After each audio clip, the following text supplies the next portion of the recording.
So can you not talk?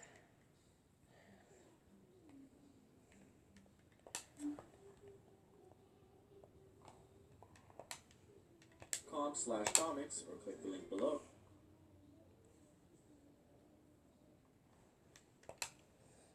Quick question. If you live out in the countryside and the closest other resident to you is like a kilometer away, would you consider them your neighbor? But if you live in the city, is someone who lives of that same distance away from you still a neighbor?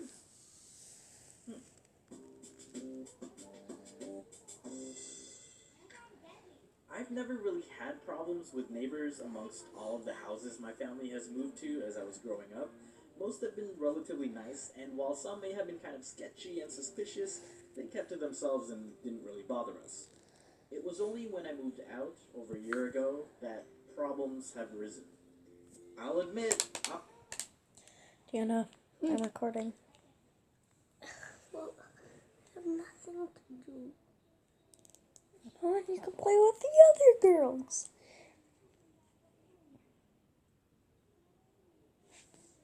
I don't know if having one in a detached house where your neighbors aren't in such close proximity. So the When my roommates thing and I first about moved in changing and my we had to channel go out name to to eat and Riley such, we'd always Animations. just leave Nala out in the open within our street. Because she's quite Yeah, that's behaved, and not that's what we going always to did with her happen, when I still lived actually. with my I'm gonna keep family. it as Riley Except I Animates. forgot that Nala, despite being the little pupper that she is, likes to play Also, guard check dog out and tends to Dimex. bark at any Alright. sounds that she may find threatening. Now, this wasn't really a problem back at my family's house because my neighbors were Hopefully spaced out somebody far sponsors enough that me, they like, couldn't hear her going apeshit Nintendo over a or knock on the something. door.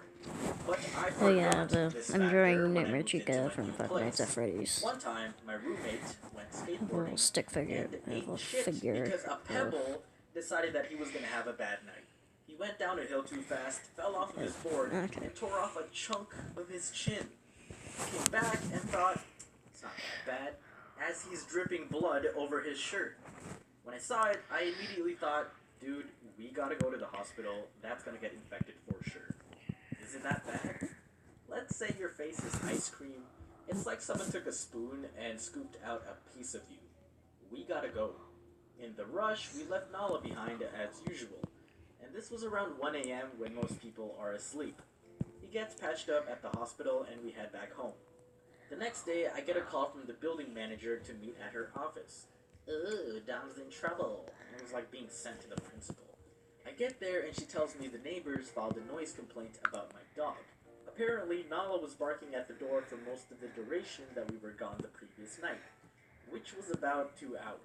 I guess someone called security to my unit, and when they came to my door and knocked, no one was there to answer and only triggered Nala to bark even louder.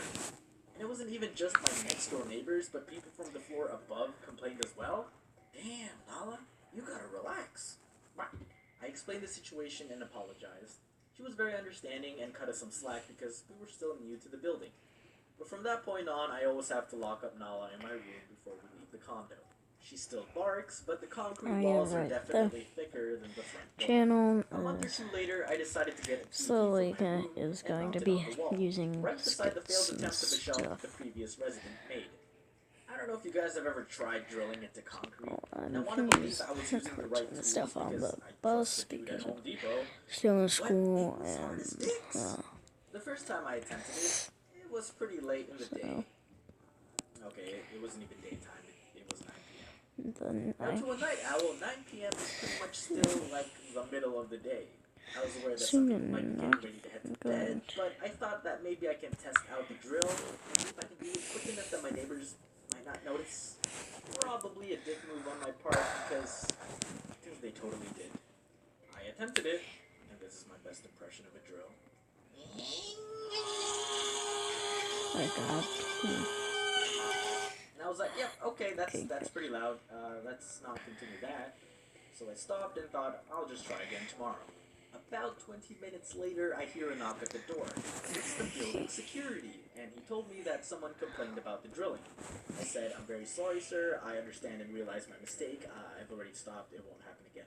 And for some reason, he didn't think I got it, like I was going to attempt it again once he left, or maybe he wanted to make the best of his time for trekking it all the way to my unit. But he continued to scold me about how drills are loud and that people are asleep during this time. I'm like, I get it. I stopped a while ago. It won't happen again. I apologize. He continues for another minute and then leaves. Now I understood my mistake. It was a dick move. I disturbed my neighbor's peace, and so I wanted to make it right. The next day, I went to the mall and got a gift card which was redeemable for any of the hundreds of stores inside. I came back, waited till evening, assuming that's when my neighbor would be home, and knocked on their door. No response. I didn't want to just slip it under their door because I felt like my apology wouldn't feel genuine, so I waited an hour or so and tried again. Still no answer. Eventually, it was nearing their assumed 9 o'clock bedtime, so I thought, I'll just try again tomorrow.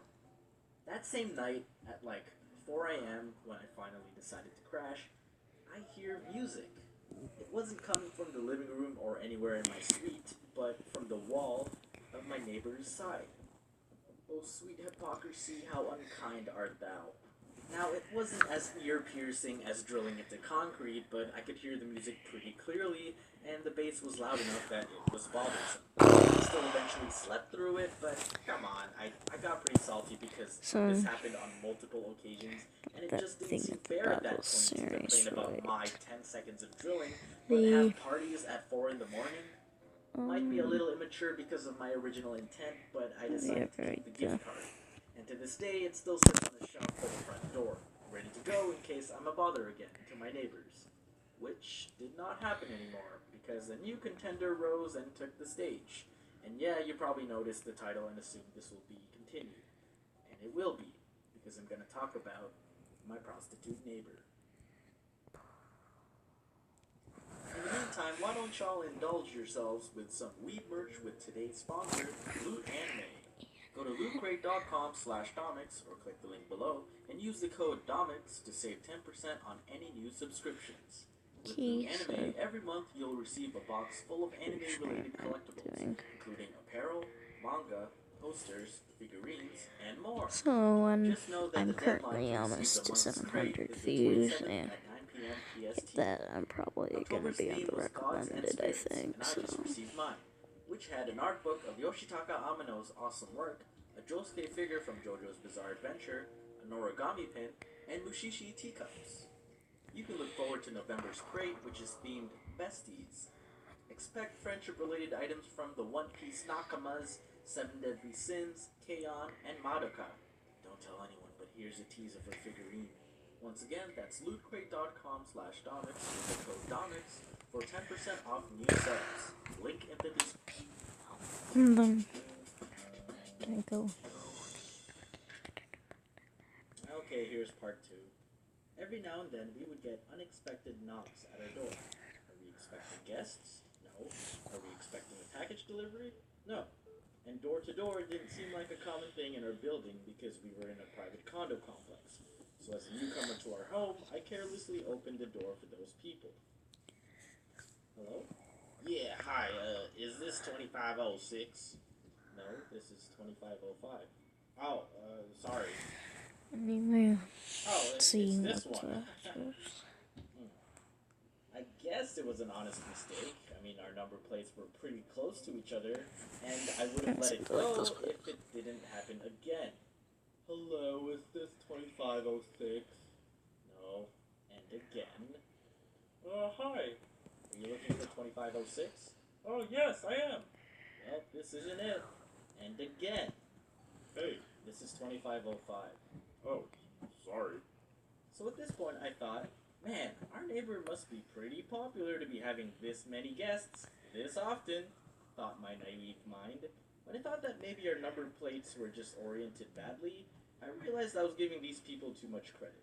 I mean, it's pretty obvious which one corresponds to which door. Like, if they thought this was mine, then what did they think this number was? Come on. How unusual was it for someone to continuously have guests, but not have any of them return for another visit? Because surely if they made the mistake of confusing the address once, they wouldn't do it again, right? Eventually, we stopped opening the door for these people.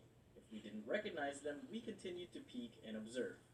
As we predicted, after knocking on our door and receiving no answer, they would realize their mistake and knock on the correct door. Or they would text or call someone on their phone while pacing back and forth in the hallway, until lo and behold, our very popular neighbor opens their door and reels them in. And they were always welcomed with something overly comforting, like "Hey, honey" or "Hey, baby." Like, what? That's not how you greet normal guests. It started getting bad when some of them stopped knocking and just independently opened our door. One day we were changing the light bulbs in our living room, and the one time we forgot to lock the door, one of them literally walked in. I don't mean to generalize what he looked like, but he looked to be in the same demographic of our neighbor's usual guest list. He took a few steps in, and I could tell by his expression and hesitance to proceed that he did not know where the hell he was.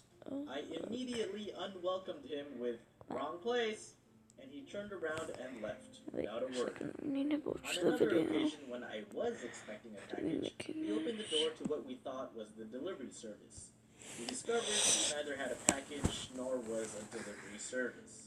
Well, he did have a package that he intended to deliver, if you know what I mean, but we did not want to be at the receiving end of that. We neither greeted him nor told him to come in, and he just walks in anyway with such confidence that he was at the right place. Almost made it to the living room before we had to go bouncer mode and kick him out. And recently, if you guys follow me on Twitter, om nom doms, I archived what was probably the creepiest encounter yet. One morning I was woken up by Nala's growling, and the only reason she gets defensive is when she detects a stranger in the house. I thought that it might have been one of my roommate's friends, but I didn't hear anyone talking in the living room. So I opened my bedroom door and peeked out to see that my roommate was still sleeping on the couch. "Nala, there's no one there."